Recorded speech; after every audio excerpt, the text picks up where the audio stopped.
Hello friends, anise education YouTube চ্যানেলে সবাইকে welcome জানাই। নতুন বছর 2025 সালের আন্তরিক প্রীতি, ভালোবাসা ও অনেক অনেক শুভেচ্ছার সহিত এই মুহূর্তের যে গুরুত্বপূর্ণ এবং বিগ ব্রেকিং আপডেটের দিকে আমরা নজর রাখবো, সেটি হচ্ছে এসএসসি শিক্ষক নিয়োগ আপডেট। এই এসএসসি শিক্ষক নিয়োগ আপডেটের ব্যাক টু ব্যাক ভিডিও কিন্তু রয়েছে আমাদের চ্যানেলে এবং জেনুইন আপডেটের সহিত। তো আজকে আমরা জানার চেষ্টা করবো এই এসএসসি 2016 সালের প্যানেল বাতিল মামলাকে কেন্দ্র করে, যেখানে রয়েছে অযোগ্য শিক্ষকদের তালিকা প্রকাশ। এই অযোগ্য শিক্ষকদের তালিকা প্রকাশ কারা করলো বা কারা করেছিল, এবং সেই তালিকা কোথা থেকে পাওয়া গেছিল, এবং সেই ভাইরাল তালিকাতে কার কার নাম রয়েছে তা আমরা এক নজরে দেখার চেষ্টা করব।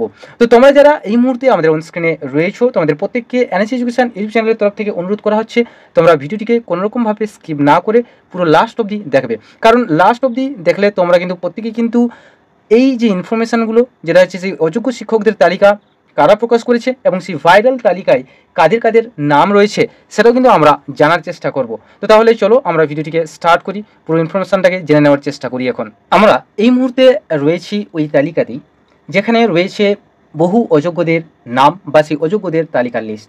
তো এই তালিকাটি কিন্তু কলকাতা হাইকোর্টের ডিভিশন বেঞ্চ থেকে পাবলিশ করা হয়েছিল, যার ভিডিও কিন্তু আমরা অনেক আগেই কিন্তু দিয়েছিলাম। তো তোমাদেরকে এখানে বলে দিই বা তুলে ধরার চেষ্টা করি এই ভিডিওর মাধ্যমে, যে এই তালিকাতে আমরা দেখতে পাবো আলটিমেটলি কতজন অযোগ্যদের নাম পর্ষদের দ্বারা, মানে স্কুল সার্ভিস কমিশনের যে চেয়ারম্যান সিদ্ধার্থ মজুমদারের দ্বারা বলা রয়েছে, এবং সেই লিস্ট প্রকাশ করা রয়েছে বা সেই লিস্টে কিন্তু একের পর এক কিন্তু নাম মেনশন করা রয়েছে, সেটাও আমি তোমাদের সামনে অন স্ক্রিনে তুলে ধরার চেষ্টা করব। এবং এই তালিকাতে কাদের কাদের নাম রয়েছে সেটাও তোমাদের সামনে তুলে ধরার চেষ্টা করব। তো যারা যারা এই মুহূর্তে এই তালিকাটি চাইছো, তোমরা অবশ্যই আমাদের এনএস এডুকেশন যে টেলিগ্রাম চ্যানেল রয়েছে তার লিঙ্ক ডেসক্রিপশন বক্সে দেওয়া রয়েছে, সেখানে পেয়ে যাবে। আমাদের যে হোয়াটসঅ্যাপ চ্যানেল রয়েছে সেই হোয়াটসঅ্যাপ চ্যানেলের লিঙ্কও আমি কিন্তু আমাদের ডেসক্রিপশানে মেনশন করে দেবো। তাছাড়া এই যে অযোগ্যদের লিস্ট বা তালিকাটি তোমরা পেতে কিন্তু আমরা কিন্তু ডেসক্রিপশানে পিডিএফ আকারে শেয়ার করে দেবো। তো তোমরা যেখানে খুশি কিন্তু এই তিনটা ওয়ে বললাম, এই তিনটা ওয়েতে কিন্তু তোমরা নিয়ে নিতে পারো এই অযোগ্যদের তালিকা। তো এখানে দেখো, এখানে আলটিমেটলি যে পেজে আমি রয়েছি সেটা সাধারণত একটা অর্ডার, যেটা তোমরা দেখতে পাচ্ছ অনেক আগেকার অর্ডার, সেটাকে নিয়ে আমি একটু ডিসকাশন করতে চাইছি। তো ডিস্ট্রিক্ট 24 পরগনাজ মানে সাউথ 24 পরগনা, এখানে দেখতে পেয়েছো এখানে যারা লেখা রয়েছে in the high court at Kolkata civil appellate jurisdiction appellate side, যার matter number etcetera WPM matter number in application for stay in the matter of, যেটা লেখা রয়েছে যে Gopinath Bhanja and others versus Shatabuddin and others. এখানে যে গোপীনাথ ভঞ্জ রয়েছে অ্যাপ্লিকেন্টস, আর শতাবুদ্দিন অ্যান্ড আদার্স রয়েছে রেসপন্ডেন্টস বা রিট পিটিশনার্স। ঠিক আছে, এখানে যে রিপোর্টটি পাবলিশ করা রয়েছে নিচে, সেটা কিন্তু সম্পূর্ণ স্কুল সার্ভিস কমিশনের দ্বারা প্রোভাইড করা হয়েছিল কোর্টকে। তো তোমরা প্রত্যেকেই এখানে পড়লে কিন্তু পুরো ইন ডিটেলসে সোজা ভাষায় কিন্তু লেখা রয়েছে।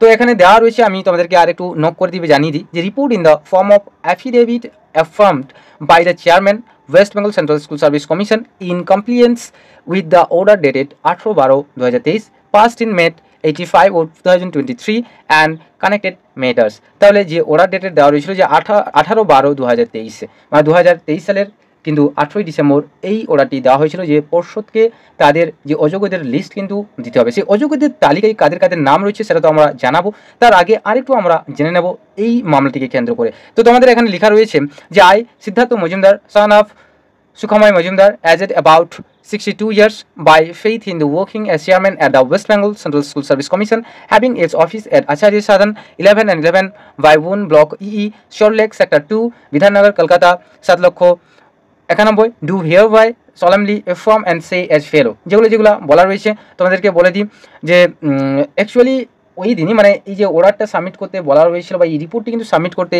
বলা রয়েছিল, এখানে তোমরা দেখতে পাবে যে ডেট অন 5/12/2003, মানে 5ই ডিসেম্বর 2023 সালে, when the matters came before the honorable division bench especially assigned to hear the matters, মানে যখনই ডিভিশন বেঞ্চ এই ম্যাটারটিকে শোনার জন্য বা হেয়ারিংয়ের জন্য এই ম্যাটারটিকে তাদের বেঞ্চে তোলে, their lordship were please to direct commission to file a report in the form of an affidavit affirmed by chairman within 7 days from the date wherein every member of board of the school service commission are to meet in order to apprise the court with regard to the points mentioned in the said solemn order dated 5/12/2023 in compliance with the said order dated 5/12/2023.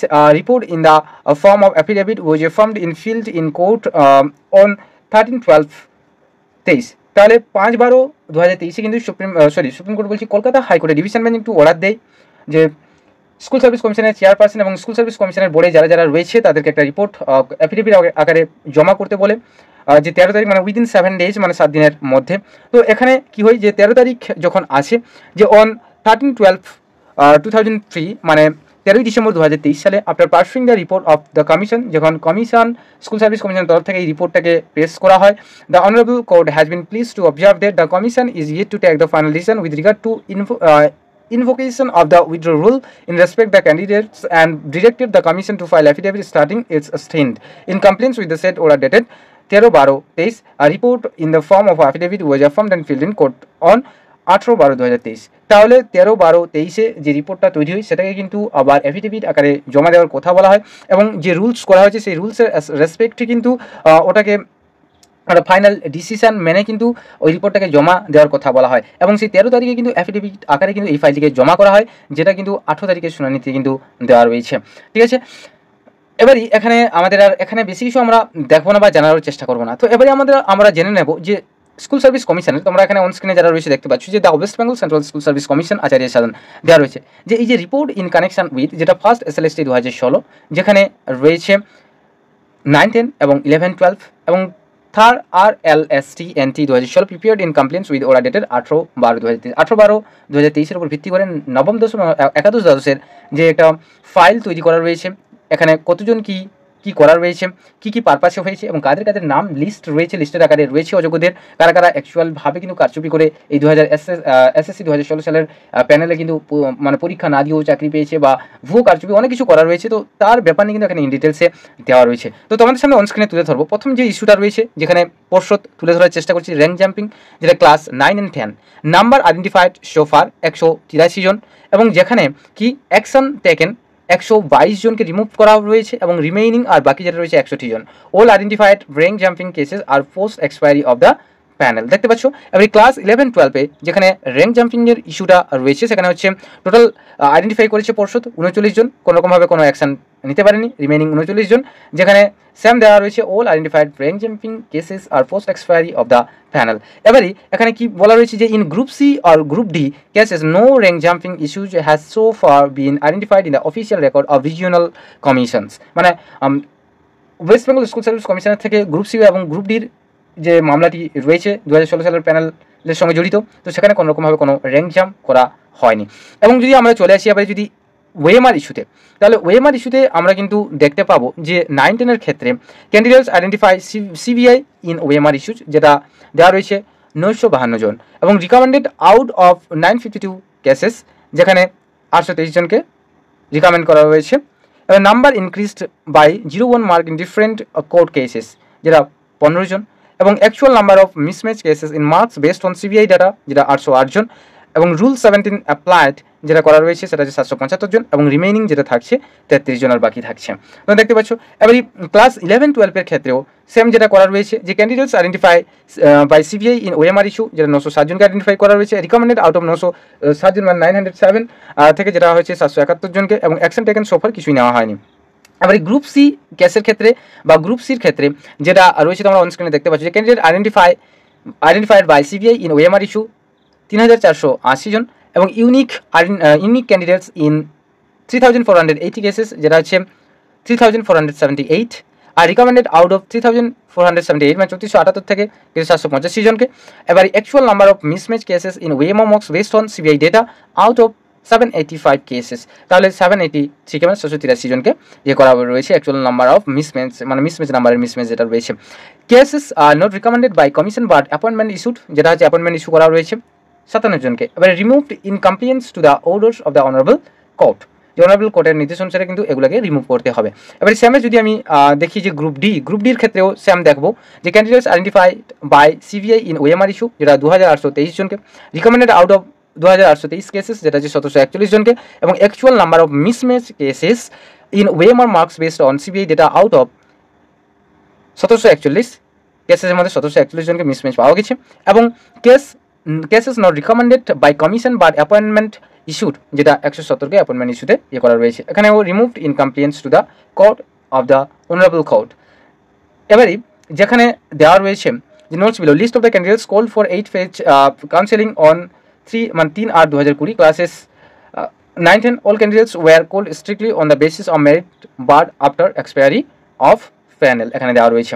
এবারে আমি যদি চলে আসবো, এরপরে প্রত্যেকের কিন্তু যে অযোগ্য তাদের কিন্তু তালিকা করা রয়েছে, যেটা তোমরা দেখতে পাচ্ছ 9, 10, 11, 12 এবং গ্রুপ সি গ্রুপ ডি এই চারটার কিন্তু তালিকা একটা তৈরি করা রয়েছে যে কতজন অ্যাকচুয়ালি বাদ গিয়েছে বা বাদ যেতে পারে। এখানে the West Bengal Central School Service Commission Acharya Sadan, যেটা লিস্ট অফ দেখতে পাচ্ছ 122 9-10 candidates of first SLST 2016 out of 183 candidates under rank jumping issue already removed. এখানে প্রত্যেকের কিন্তু রোল নাম্বার দেওয়া রয়েছে, আমি কারোর রোল নাম্বারকে মেনশন করাতে চাইছি না বা দেখাতে চাইছি না, ঠিক আছে। এখানে কিন্তু রোল নাম্বারটাকে ইস্যু করা রয়েছে, রোল দেওয়া রয়েছে, সাবজেক্ট কার কার কী সাবজেক্ট রয়েছে। তোমরা কিন্তু এই পিডিএফটি আমাদের কিন্তু টেলিগ্রাম চ্যানেলে, আমাদের হোয়াটসঅ্যাপ চ্যানেলে, না হলে আমাদের ডেসক্রিপশনে পিডিএফ কিন্তু লিঙ্ক দেওয়া থাকবে, পিডিএফের লিঙ্ক, সেটাকে গিয়ে ডাউনলোড করে তোমরা কিন্তু দেখতে পারো। এখানে একের পর এক কিন্তু সিরিয়াল নাম্বার দেওয়া রয়েছে। এবারে যদি আমরা যদি স্ক্রল ডাউন করতে পারি, এরকম দেখবো যে বিশেষ করে যারা দেওয়া রয়েছে র্যাঙ্ক জাম্প করে যে ইস্যুটা করা রয়েছে, এই যে দেখতে পাচ্ছ র্যাঙ্ক জাম্পিং ইস্যু, যেখানে 122 জনের নাম পুরো ইন ডিটেলসে দেওয়া রয়েছে। তারপরে আমরা যদি দেখি এখানে same as list of 61 9-10 candidates, যেটা হচ্ছে 183 জন ক্যান্ডিডেটসের মধ্যে যারা 61কে লিস্ট অফ করা রয়েছে, যেটা rank jumping issue not yet removed, এখনও পর্যন্ত তাদেরকে কিন্তু এখান থেকে বাছাই করা হয়নি, ছাট করা হয়নি। তো এখানে কিন্তু টোটাল 100 জনের কাদের নাম কিন্তু ছাট করা হয়নি বা বাছাই করা হয়নি, দিয়ে দেওয়া রয়েছে। তোমরা দেখতে পাচ্ছ একদম তাদের বিষয় এবং রোল নাম্বার এবং নাম সমেত কিন্তু মেনশন করা রয়েছে। এরপরে আমরা যদি একের পর এক তুলতে যাব, সেম এজ 11-12 ক্ষেত্রে যে লিস্টটা দেওয়া রয়েছে 39 জন ক্যান্ডিডেটসের মধ্যে যেটা র্যাঙ্ক জাম্পিং ইস্যু করা হয়েছিল ফার্স্ট SLST 2016-তে, তাদের রোল নাম্বার এবং ক্যান্ডিডেটস নেম, আর তারপরে যেটা দেওয়া রয়েছে সাবজেক্টস দেওয়া রয়েছে, ঠিক আছে। এই টোটাল কতজন? 39 জন। তোমরা দেখতে পাচ্ছ একদম 39 জন, এই 39 জনের কিন্তু নাম এতদূর পর্যন্ত কিন্তু মেনশন করা রয়েছে 39 জনের। তারপরে এরপরে আমরা যদি চলে আসব যে সেই 9-10-এর 33 জন, যেটা 808 জনের মধ্যে যেসব ক্যান্ডিডেটস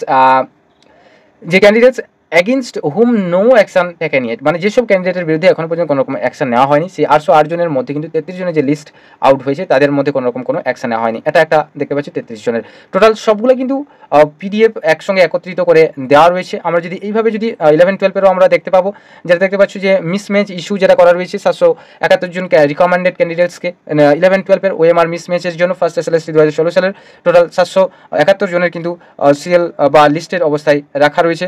1 by 1 তোমরা যদি স্ক্রল ডাউন করতে যাও তাহলে কিন্তু তোমরা একদম লাস্ট পর্যন্ত কিন্তু দেখতে পাবে। এর একদম লাস্টে কিন্তু রয়েছে এই যে 771 জন পর্যন্ত দেখতে পাচ্ছ তোমরা রয়েছে, এখানে প্রত্যেকটার নাম, রোল নাম্বার এবং সাবজেক্ট মেনশন করা রয়েছে। তারপরে এবারে 783 জন গ্রুপ সি ক্যান্ডিডেটস, যেটা হচ্ছে by the commission passed on data supplied by CBI incompleted to the order of honourable court, যেটা সিবিআইদের ডাটা সাপ্লাইয়ের মানে ডাটা যেটা দিয়েছে সিবিআইয়ের তরফ থেকে এবং অনারেবল কোর্টের তরফ থেকে যে অর্ডারটা দেওয়া রয়েছে যে গ্রুপ সিতে টোটাল রিমুভকে ক্যান্ডিডেটকে রিমুভ করা হয়েছে 783 জন ক্যান্ডিডেটকে, তার ওখানে লিস্ট 1 by 1 কিন্তু দেওয়া আছে। তোমরা একের পর এক তোমরা প্রত্যেকটা লিস্ট কিন্তু দেখতে থাকো। প্রত্যেকটা লিস্ট কিন্তু আমি বারে বলছি যে আমাদের টেলিগ্রাম চ্যানেলে অ্যাভেলেবল রয়েছে, আজকে আমি বাঞ্চ করে দেবো, পিন করে দেবো, তোমরা দেখতে পাবে। তাছাড়া আমাদের হোয়াটসঅ্যাপ যে চ্যানেল রয়েছে তার লিঙ্কও আমি ডেসক্রিপশনে দিয়ে দেবো, এবং আমাদের যে পিডিএফের লিঙ্ক, যে এই পিডিএফটা ডিরেক্ট আমাদের লিঙ্কটা প্রেস করলে পেয়ে যাবে, তো তাদেরও কিন্তু দেওয়া রয়েছে, তারও লিঙ্ক কিন্তু দেওয়া রয়েছে। টোটাল এইরকম করে 783, মানে প্রত্যেকটা গ্রুপ সি গ্রুপ ডি 11-12 প্রত্যেকের ক্ষেত্রে 1 by 1 পয়েন্ট আউট করে কিন্তু দেওয়া রয়েছে। যদি আমি স্ক্রল ডাউন করি এভাবে অনেক পেজেস রয়েছে, তো এতগুলো পেজেস কিন্তু তোমাদের সামনে পড়া বা এক এক করে নাম মেনশন করে জানানোটা খুবই চাপের ব্যাপার হয়ে যাচ্ছে, তাই কারোর পক্ষেই পসিবল হবে না। তোমরা এই পিডিএফগুলো কিন্তু এই পিডিএফটি আমাদের যে অপশানগুলো বললাম সেই অপশানগুলোতে গিয়ে কিন্তু তোমরা কিন্তু কী করো যে ডাউনলোড করে নাও।